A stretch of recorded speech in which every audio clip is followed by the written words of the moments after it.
Halo, oke guys, hari ini saya mau memberikan sharing pada rekan-rekan di call center tentang pelayanan ambulans.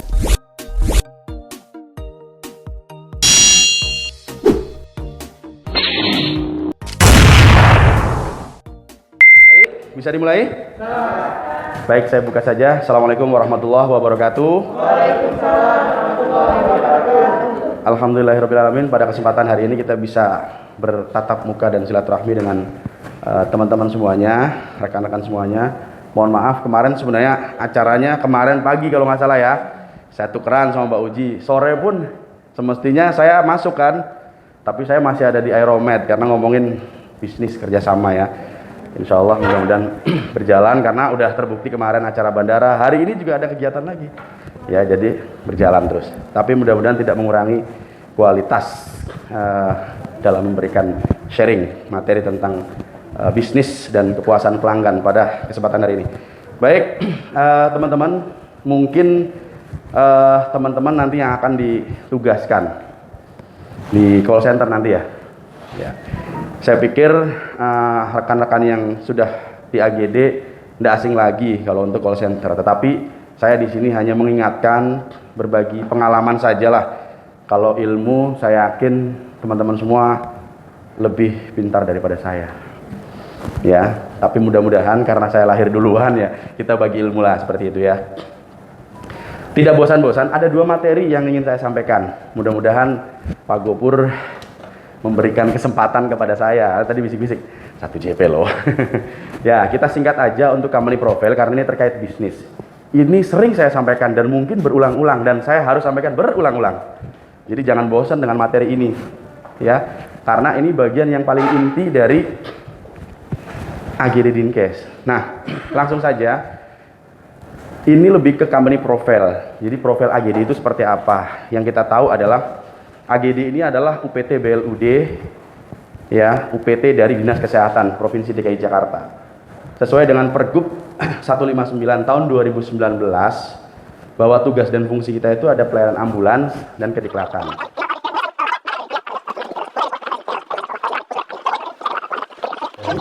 Call center itu apa ya? Corongnya AGD. Sebelum kita bertemu, kalian dulu yang akan bertemu. Jadi dilihat AGD itu ramah, bagus, baik, dilihat dari pertama kali kita yang terima. Jadi kesan pertama itu yang akan mereka terima. Wah, ramah ya, namanya siapa? Mbak Vega. Oh, ramah loh gitu. Kenyataannya bagaimana? Iya bener, begitu datang unitnya ramah. Jadi harapan dan kenyataan sesuai. Itulah kepuasan pelanggan nanti materi kedua ya. Nah, kalau untuk rujukan ya referral biasanya sih, bukan rujukan, referral itu ya. Biasanya minta di BPJS.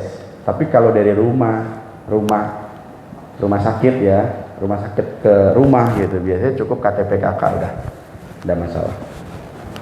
Kemudian satu lagi yang gratis itu adalah kasus kecelakaan, ya, bencana alam, ya, seperti kebakaran. Ya, alhamdulillah dari teman-teman Kesmik juga sudah punya satu surat pernyataan resmi dari pemadam, khususnya kalau ada kasus kebakaran, Dinsos untuk kasus yang apa namanya tuh? OT apa? Orang terlantar ya, OT ya. Iya. Termasuk ODGJ gitu kan ya. Yang di dinas sosial ya, kita dapat dari dinas sosial, kemudian dari kepolisian kalau ada kecelakaan lalu lintas. Alhamdulillah. Diperkuat, sebenarnya jam kerja pengen lu nulis kecelakaan bener nggak sih gitu kan. Ya udah, ini ada lampiran dari kepolisian. Itu aja sih. Ya, ini jenis ambulans, kita ada ambulans advance, net ya kan. Saya tidak perlu jelaskan secara detail ya. Yang advance jelas lah, ada ventilator, ada monitor, steering pump, infus pump, section elektrik ya kayak gitu.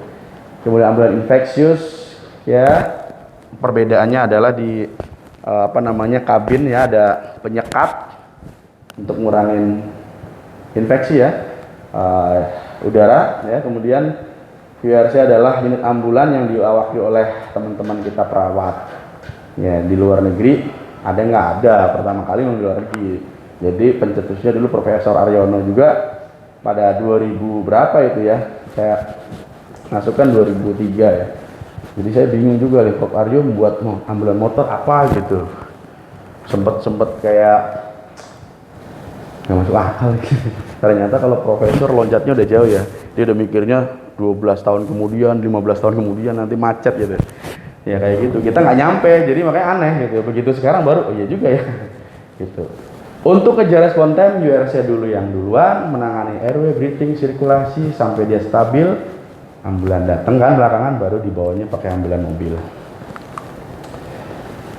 Nah, hal seperti ini yang saya sampaikan, teman-teman juga bisa sampaikan ya. Jadi ini sharing aja. Nanti kepada klien kita, kenapa sih ada motor, Bu kok yang datang motor gitu. Dan kalian sampaikan, motor itu untuk mengejar respon time aja Bu. Nanti pasti dibawanya pakai ambulan. Nggak mungkin digendong sama motor kan gitu ya. Halo.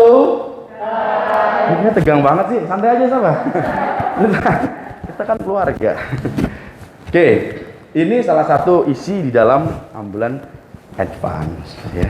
Jadi cerita yang dulu ini bukan berarti kita dulu ya, bukan, tapi untuk ya berkaca masa depan kita lebih semangat, lebih mensyukuri pekerjaan kita. Teman-teman juga gitu. Hari ini saya ditugaskan ya gini, lakukan yang terbaik teman-teman, maksimal. Jangan berpikir nanti juga saya pindah urusan nanti. Yang penting di sini lakukan yang terbaik. Besok ditempatkan di mana, lakukan juga yang terbaik di situ. Itu aja prosesnya. Dan ada yang kekal ini. Saya juga dulu di lapangan, di manajemen, di mana gitu kan.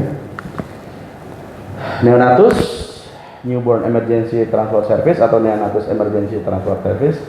Ya katanya sih tahun ini akan beli lagi ya. Udah ya yang Premio ya sekarang, bukan yang Mercy ya. Yang High-S Premio yang panjang lagi kan ya. Ya alhamdulillah. Dari yang ya kecil gitu ya, unitnya cuma 30 zaman dulu, kita sekarang udah 80-an ya. Versi zaman dulu ya, ini untuk ambulan infeksius ada penyekat di sini ya. Ya alhamdulillah juga pemerintah Provinsi DKI Jakarta melalui DPRD ya memberikan ya apa namanya kepercayaan untuk bisa mengendalikan ambulan laut ya, ambulan laut yang ada di Pulau Seribu. Jadi untuk menangani warga masyarakat DKI Jakarta. Ingat loh, warga DKI Jakarta yang ada di Pulau Seribu ya. Jadi saya juga bersyukur, bangga sekali, terus terang aja saya bangga banget dengan AGD karena saya tahu bagaimana susahnya dulu. Jadi kalau susahnya dulu kita ngerasain, jadi bersyukur ya. Bersyukur itulah yang harus kita tanamkan ya teman-teman. Oke, ambulan laut ya, videonya saya nggak usah liatin lah. Oke, ini waktu peresmian ya di Balai Kota. Oke, nah ini masuk ke teman-teman nih, emergency call, Jakarta emergency call. Jadi kalau ada yang nanya SPGDT terus 11912 apa bedanya ya? Kalau 112 itu adalah Jakarta Siaga. Jadi ketika masyarakat butuh beberapa sumber daya termasuk polisi, pemadam, Satpol PP, Basarnas, bahkan kerusakan listrik PLN bisa ke 112. Jadi 112 telepon, nanti dia yang akan menyalurkan, hampir kayak 911. Gitu ya bedanya. Kalau 119 langsung ke call center kita di lantai 4. Ya, itu bedanya sih. Boleh dua-duanya teleponnya ya. Misalnya 119 atau 112 ya boleh-boleh aja. Cuma bedanya 112 pasti akan ngirim data ke 119. Biasanya jadi 2 kali. Nah, ini salah satu inovasi kita gitu, menggunakan aplikasi Jaki. Itulah yang setiap hari ya sama Bang Ojak kita datengin ke warga masyarakat mengingatkan ini. Jadi ini bagian dari apa ya? Kalau 112 119 itu kan nomor seluruh Indonesia ya, Telkom. Jadi punya Kemenkes. Otomatis sangat crowded banget. Kalau misalkan itu tidak bisa, Pak, bisa menggunakan aplikasi Jaki. Bisa download di App Store, Play Store ya gitu ya. Kemudian nanti di menu utama di pojok kanan atas ada tulisan Jack Ambulan fiturnya. Ini nggak bisa nih nyala. Nih ya yang pertama. Kemudian muncul Jaki tadi. Ya itu seperti itu. Terapkan email, biasanya nomor telepon, yakin, muncullah tombol darurat atau panic button. Tekan selama 3 detik. Baru dia akan terhubung ke call center Nah, tolong ya teman-teman nanti ketika di CCA sering di refresh. Ingatkan teman-temannya. Karena kalau nggak di refresh tertumpuk, nggak masuk. Ya, yang penting kalau komunikasi teman-teman kita saling jaga. Jadi jangan pernah berpikir sales center pusing loh gini-gini. Nanti pelayanan juga di lapangan, saya juga pusing nih, panas-panasan. Pokoknya semua punya porsi yang sama, punya tanggung jawab yang sama, gitu aja. Pusingnya sama, walaupun kondisinya berbeda, ya. Jadi tidak bisa kita, lu sih nggak merasakan apa yang saya rasakan, kayak gitu biasanya gitu ya. Ya sama, nanti teman-teman kita di sales center juga gitu. Lu nggak mikirin apa yang saya rasakan, pusing nih ada telepon dari sini, minta ini unitnya habis kan gitu. Jadi semuanya pusingnya sama, walaupun kondisinya berbeda. Jadi menurut saya saling mengerti aja lah. Kita kan keluarga. Pos-pos kita ada 5 wilayah plus Pulau Seribu ya. Saya pikirin enggak. Oke.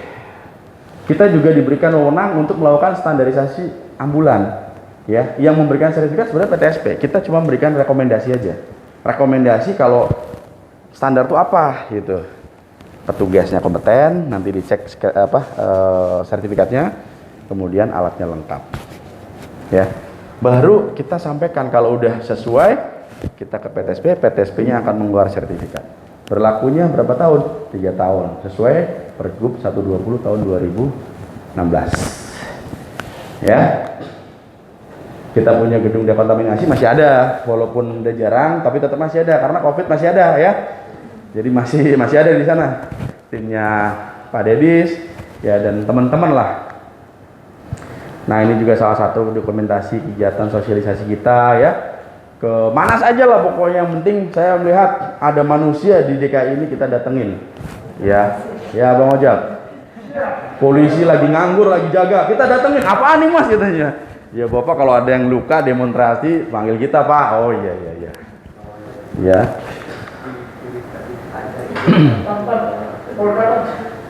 Ini juga ya di lapangan sampai kayak jalan raya pokoknya kita datengin. Luar biasa. Ya di mall kita lakukan ambulan ghost to mall ini waktu di Citraland ya. Kemudian kita kemarin di Kota Kasablanka. Ya. Ini masih yang lama ininya Bang Ojak, maaf ya fotonya masih. Oke, kita lanjut ke materi 2. Mudah-mudahan masih bisa ini.